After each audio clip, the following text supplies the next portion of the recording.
મારું નામ ઉમરાણીયા પ્રદીપ છે. હું દોલતપરા જુનાગઢ રહું છું. હું રાતે 10 વાગ્યાની આસપાસ કસ્ટમરનો ફોન આવ્યો હતો કે ભાઈ અમારી ગાડી એક બંધ થઈ ગઈ છે, એટલે અમે ટોઈંગ વેન લઈને ગાડી બાંધવા ગયા ત્યાં.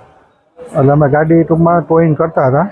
એ અચાનક એક બોલેરો ઝાંઝરા ચોકડીએથી રોંગ સાઈડમાં આવી અને સીધો અમારી ઉપર ટૂંકમાં આમ માથે જ ગાડી ચડાવી દીધી આખી.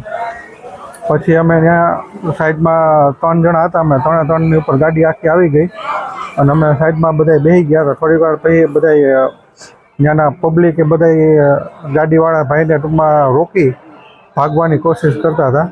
રોકી અને ગાડીની ચાવી લઈ લીધી અને અમે સાઈડમાં ટૂંકમાં હતા ને 108 વાળાને બોલાવી અને અમને ટૂંકમાં સિવિલે લઈ આવ્યા છે.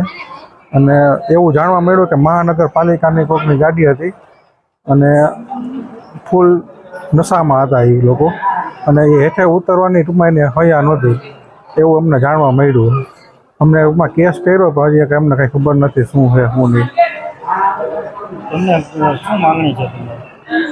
આનો આમ ન્યાય મળે કે આવી રીતના રાતના આવી રીતના દારૂ પીને જો કર્મચારી આવી રીતના ગાડી હલાવે ને કોક ઉપર ગાડી, આ તો સારું કહેવાય કે અમે જીવી ગયા, નકર તો અમારું કંઈ નક્કી જ નહોતું શું થવાનું હતું.